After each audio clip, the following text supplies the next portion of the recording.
Hello lovelies, welcome back to The Tangent. We are on episode 12. Today's episode I think is a mini rant and I'm not really sure where we'll end up, but is that not the whole point of life? I just had a while ago had a conversation that I figured would be good to unpack and talk through my feelings and questions on here with you, so we can wade through those tangents together. Here's the thing. We are all taught that achieving balance is the pinnacle of existence or whatever. And honestly, I am really not that sold on this idea at all. And then you add the whole disability side of life and it becomes a little bit impossible and ridiculous. So let's get into it.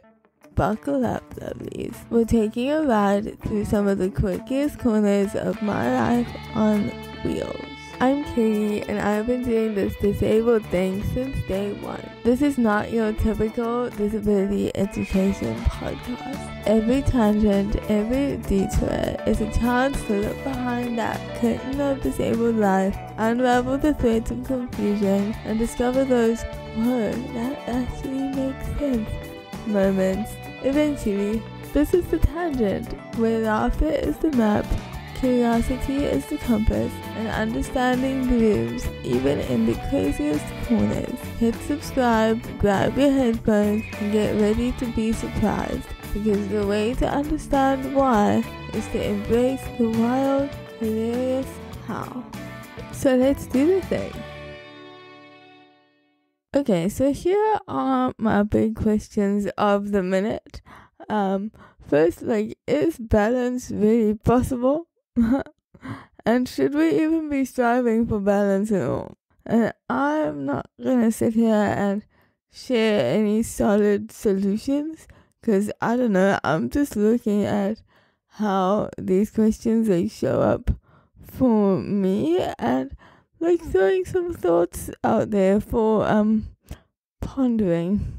So in my general life, the approach that I take comes down to essentially balls to the wall or not at all in most circumstances. And so even when I'm resting, which is meant to be a chilled activity, I lean fully into it.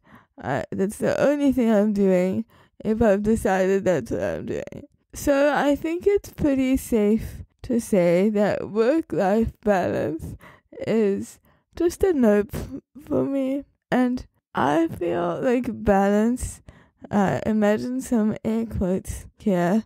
I can't do them with my hands, so I'm imagining them too. So balance, in the mainstream understanding, I feel it's not really sustainable and maybe not actually even attainable. What does balance even look like? I am a planner to my core. Maybe also I use planning as a procrastination strategy sometimes. Don't judge me. We all do that to some level. Or judge me. Whatever, it's fine. I won't receive it. So, I can put together beautiful plans that take all this balance stuff into consideration, but then, a couple of life things happen, and suddenly my beautifully considered, well-balanced plan for my work and life to be in perfect harmony goes to shit, because I maybe got distracted by an Eras tour announcement and spent 3 hours finding Easter eggs, or a report took 5 hours longer than I planned, or I lost an entire day to executive dysfunction and I just spent the day drinking coffee. There are a myriad of unforeseen reasons why the plan can't work out. And now I'm sitting in front of my wall of work, overthinking the judgment that I am preparing for from all of the, you just need to be more disciplined people. Here's the thing. Thanks so much for your input, Susan.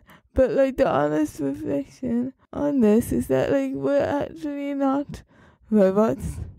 And we are just humans pretending to know what we're doing. Like yes, we all have expertise and knowledge and all that good stuff. But we are also highly likely to not function in the ways that we planned. My disability has taught me this over and over and over again. Do I appreciate the lessons and learn to do things differently? No. But you know what? Humans. We'll figure it out eventually, maybe.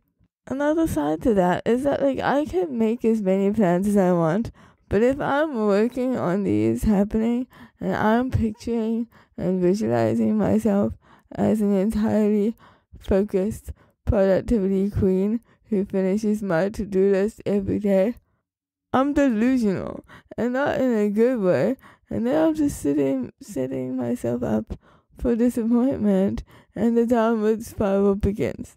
Like, how much pressure are we putting on ourselves to find this, like, balance if it's just unreasonable? We have to make plans in a way that can work for the current versions of ourselves. Otherwise, we're just being ridiculous, in my personal opinion. The other side of this argument, I think there's so many sides, so I'm just going to keep going until I run out of thoughts. I don't think that this is about balance at all. I actually think it's all about priorities and what you deem important enough in your life to invest yourself in. We all have different lives, and all the things that we live with, do with our time, find joy and happiness through, are also different. Like, we care about things at hugely different levels of intensity. So it makes sense that we each have different priorities and make space for that and plan with that in mind. Like, striving for balance in this kind of context, when we're also vastly different and don't even know what balance is, makes zero sense to me. I know that people look at my life and probably think that I have no balance and I am obsessed with what I do. And that's an accurate reflection. I'm not trying to do less of what I love, less of the things that bring me joy and fill my cup. Am I trying to build some healthier boundaries with myself? Yeah, I am.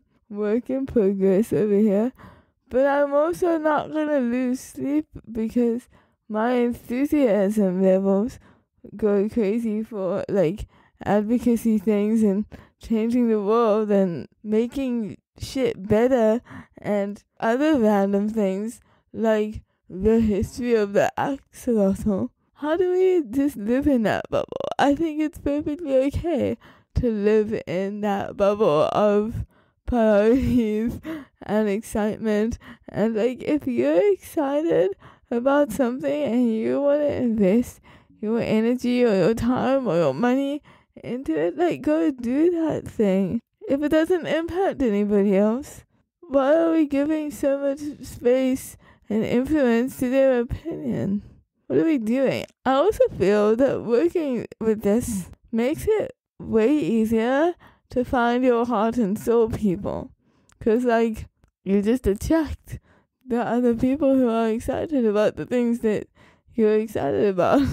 And if there are people in your life who are not excited and passionate about the things that you are, but they're excited and passionate about things that you are terrible at or, like, despise to your core, maybe those are people to bring into your team so you don't have to do the things that you despise or feel you are the worst at. You know, like, we can build teams and like support systems around ourselves for the different purposes that we have in our life. Like, some people are here to bring the chaos and other people are here to help us get shit done. And sometimes those people are the same people. And that's a wonderful situation to find yourself in. But I think this is also where my disabledness gets involved, right? Because my life inherently involves other people. So I am automatically and sort of like subconsciously considering other people. And I'm also a smidge of a people pleaser, but we're working on this as well. But we have to be aware of the amount of space that we offer to other people and their views, and then decide whether they are involved as like participants or as supporters from a distance. And I think that this distinction is important because it does affect how we engage about doing the thing that we're doing. I hope that makes some sense. Bringing it down to how I navigate balance and priorities with my disability in particular. I think this might be a little bit of a controversial thing to say, but I'm gonna say it.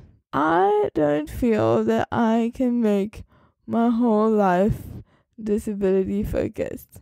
Can you hear me out? I realize that might sound a bit hypocritical because literally my whole life is about disability and like advocacy, creating change and awareness and all of that stuff. Here's when I'm making the distinction for myself, though. My disability is involved in everything and it impacts everything.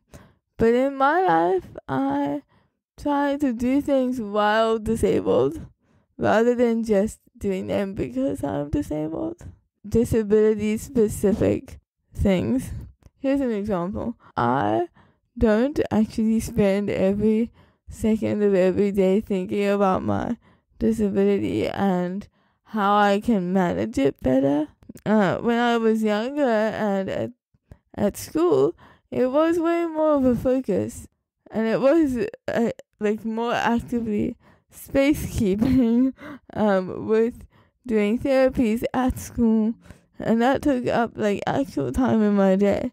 But now I think as an adult heading into my third decade of life, I think my approach has changed and I've shifted from working on my disability towards working with it in more intentional, maybe we can say like emotional ways. So like a practical thing of shifting thinking. I used to do loads of therapy. I did all of them, the speech and the OT and the physio. I did all of those things, and now I only do CrossFit and I focus on being comfortable with my disability and working with it the way that it is. I've also embraced the idea that taking meds to support my life as a disabled person is totally fine and actually an important thing for me to do. Here's why. So it wasn't really important to me before, like taking meds to support certain aspects of my disability. It kind of made me feel like I was letting my disability win or something. I don't know. The relationship that you have with your disabledness is complex, you guys, and we grow and we evolve and things change. And I've realized now that taking meds for my disability is actually enabling me to live my life with more ease. It doesn't have to be difficult and problematic. We're allowed to take meds that support effective and like standard bladder function and not feel like that's a defining factor in my life. Like we can do these things, and this is a message to me, right? Like if that resonates with you, I'm super excited we can go on this journey together. I'm just prioritizing differently now. I think I've worked on balance over the years, and the thing that I've learned, like in a very practical way, if I can use a CrossFit reference now, if I'm trying to balance in the gym and I focus my entire soul and energy on balancing and not falling over and getting a concussion and breaking my face, I'm generally not achieving the balance. I'm not succeeding at what we're doing because I'm too focused on it. It's taking up too much space in my brain. So I realized that it's way harder sometimes to do the thing when you're completely focused on doing that thing. You have to sometimes put your mind elsewhere and leave room for it to just happen because you want it to happen and you believe that you can. But then, look, we're going to the other side of the argument now. But then there are times where I feel we kind of lean so hard into balancing things and sharing all sides of the scenario and like contextualizing everything that we end up biting ourselves in the ass and working against ourselves. Did that make sense? I don't know. Let me explain myself. So I think so often we are like, as disabled people and as advocates for equality and equity and dignity and all these good things, we can sometimes work against our own advocacy work. We can make valid points about how society and non-disabled people behave, and then we invalidate these same valid points by simply appreciating progress. Okay, like, I'm not saying we should not appreciate progress. Progress is important. But this frustrates me so much, like within myself as well, because sometimes we make so much space for gratitude that we don't make space for like the behavior or whatever the thing is for that to be an unacceptable thing. I think it is so hard sometimes to advocate, and we're working so hard to make strides forward that when people say things like, oh, but it's so much better than it was before, and at least we have this now, and I'm sorry, but maybe we need to raise our standards and keep our expectations high a little bit, you know? And I don't even think that it's really always about, like, we're not expecting too much, we're just expecting equity and, like, equal treatment. I don't think that's that hard to give us. But here's why I think within this whole space, like, gratitude is really hard for me. And I spoke a little bit about this in my first book, Unapologetically Able. Shameless punt of my authorship over here. I spoke about it a little bit in my book, in that gratitude is hard because it's sort of a societal expectation that disabled people are simply grateful for whatever breadcrumbs we are given. And when we expect more, we become difficult disabled people. And like, when you're opinionated as a disabled person, people kind of don't listen as well to what you're saying because they're having to overcome the biases that they have around disabled people occupying space and being loud and having expectations that don't necessarily align with the non-disabled community expectations. And that's a wild thing to figure out. And I think it's really hard to be grateful for everything. I think that I can embody gratitude and reflect that towards the people who are supporting me, and they can know that I'm grateful for their support. I don't want to be having to say thank you every time you put a fork of food in my mouth, because that becomes something else then. Like, that's a whole other different conversation, and that leads to different narratives and different feelings about my disabledness from both sides. So I think it's just complex, and it's okay to be upset when you are not considered or accommodated, or like when we're not treated equitably, blatantly or covertly. Sometimes it's shady and under the radar, and sometimes the inequality hits you in the face. And I think we should be open enough and bold enough to speak out with that when that's happening. And if we as disabled people aren't in a space to do that, we need to create really solid allies to support us to do the things that we do, and they can also advocate when that shit's happening, because it's happening everywhere. And we just need to figure out who and how we prioritize what we're doing, so we can actually move forward and get to all the cool stuff that we want to do with our lives. Because sometimes it's tiring, and I don't want to be constantly tired. I want to be enthusiastic and inspired and motivated and doing the things, not to prove a point, but because I want to do them. And I think that that's a really powerful place to be. I feel better now having got that off my chest.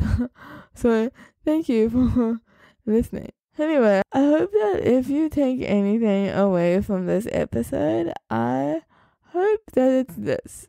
We are all just rolling around here trying to figure out how we feel, what we want, how to make that thing happen. So let's just all kind of collectively chill out and take a breath as we learn how to life. I'm going to get a little bit preachy in this moment, but I'm just going to claim it.